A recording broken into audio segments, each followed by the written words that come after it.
নমস্কার, একটি নতুন ভিডিওতে সকলকে স্বাগত জানাই।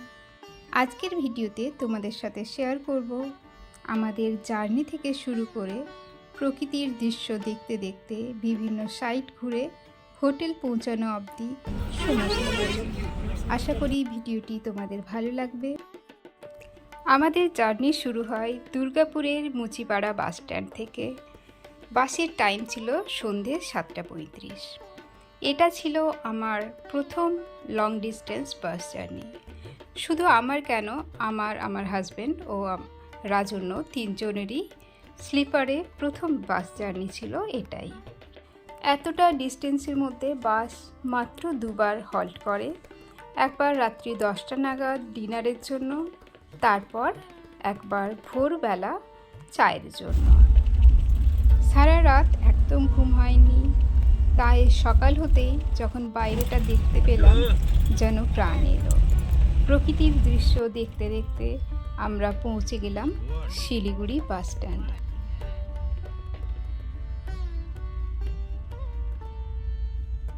যেহেতু আমাদের এই ট্রিপটা ট্রাভেল এজেন্টের থ্রুতে করা, তাই শিলিগুড়িতে নামতে না নামতে ড্রাইভার দাদা ফোন করেন যে গাড়ি এসে গেছে। ওনার সাথে ফোনে যোগাযোগ করে লোকেশন বলে দিই, আর সেই মতো গাড়ি এসে যায়। আমরা গাড়িতে উঠে পড়ি। গাড়িতে উঠে শিলিগুড়ি বেরোতেই আমরা সবাই খুব এক্সাইটেড ছিলাম কখন পাহাড় দেখতে পাবো। তারপর দুদিকে সবুজে ঘেরা জঙ্গল পেতেই আমাদের আনন্দের আর শেষ নেই। সকাল থেকে ব্রেকফাস্ট করা হয়নি, এমনকি ব্রাশ করাও হয়নি, তাই একটা রেস্টুরেন্ট দেখে আমরা দাঁড়িয়ে পড়লাম। আর এখানেই ব্রাশ করে ফ্রেশ হয়ে আমরা নিলাম চা খাওয়ার পর ব্রেকফাস্টের জন্য নিলাম ছোলে ভাটুরে আর চানা মশলা।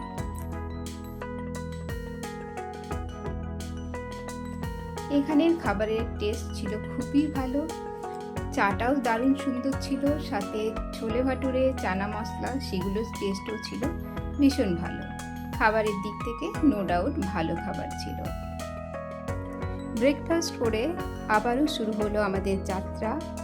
এক পাশে পাহাড় আর এক পাশে তিস্তা নদীকে সাথে নিয়ে আমরা চলতে শুরু করলাম। প্রকৃতির সঙ্গে চলতে চলতে সারা রাত জাগার ক্লান্তি, এত জার্নি, সমস্ত কিছু নিমিষেই যেন শেষ হয়ে গেল। এত ভীষণ মজা করেছি, ইচ্ছে হচ্ছিল পুরো জার্নিটা রেকর্ড করে ক্যামেরা বন্দি করে রাখি আর তোমাদের সাথে শেয়ার করি। সবসময় সব কিছু যে আমাদের প্ল্যান মাফিক হবে তা কিন্তু নয়। আমাদের এই ট্রিপটা কোনো প্ল্যান ট্রিপ ছিল না। আমরা প্ল্যান করছিলাম দীঘা ঘুরতে যাব, গরমের ছুটিতে কাছাকাছি কোথাও ঘুরে আসব, সেই ভেবে ঠিক করেছিলাম দীঘা যাব। এমনকি অনলাইনে হোটেল খোঁজা এইসবও করতে শুরু করি। সেই সময় আমার এক বান্ধবী মেসেজ করে, ঘুরতে যাবি? তো আমি জিজ্ঞেস করি কোথায়। ও বলল রামধুরা, লাভা, ঋষভ। এই নামগুলো আমার কাছে যে পরিচিত তা নয়। জিজ্ঞেস করলাম কোথায় এগুলো, বললো কালিম্পং। বললাম ঠিক আছে, কবে যাবি? বললো কালকে। তো হঠাৎই ঠিক হয় আমাদের এই ট্রিপটা।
আমাদের গ্রুপে আমরা ছিলাম মোট 10 জন, তার মধ্যে 6 জন বড় আর 4 জন বাচ্চা।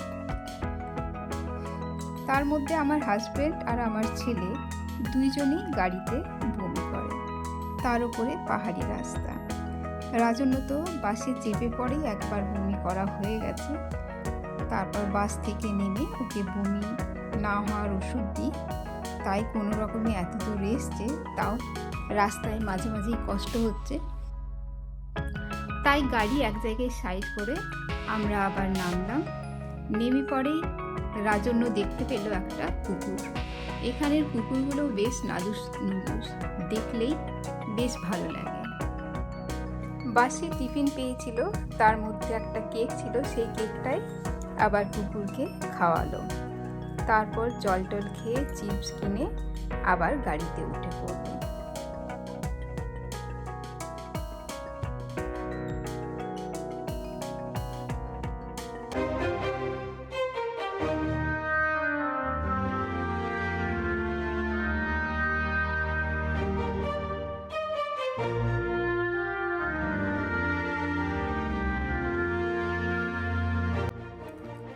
তারপর আমরা এসে পৌঁছালাম কালিম্পং টাউন।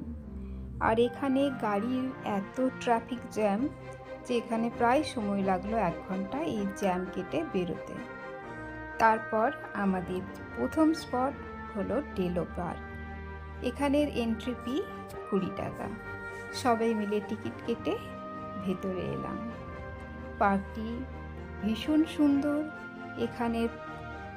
এখানের প্রাকৃতিক পরিবেশ মনোমুগ্ধকর। তাই অনেকটা সময় আমরা পুরো পার্ক ঘুরলাম এবং বেশ কিছু সুন্দর সুন্দর এখানে ফটো তুললাম। পার্কটি দেখে মন ভরে যাবে। আর এই পার্কেই প্রথম এই ফুলগুলো দেখলাম, যে ফুলগুলোর নাম আমি তো জানতাম না প্রথমে, পরে জানতে পারলাম এইগুলোর নাম হচ্ছে হাইড্রেনজিয়া। কি জানি এই প্রথম এই ফুলের নাম শুনলাম, ফুলটা দেখলাম।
ডেলো পার্ক থেকে বেরিয়ে আমরা এসে পৌঁছালাম একটা বৌদ্ধ মোনাস্ট্রিতে।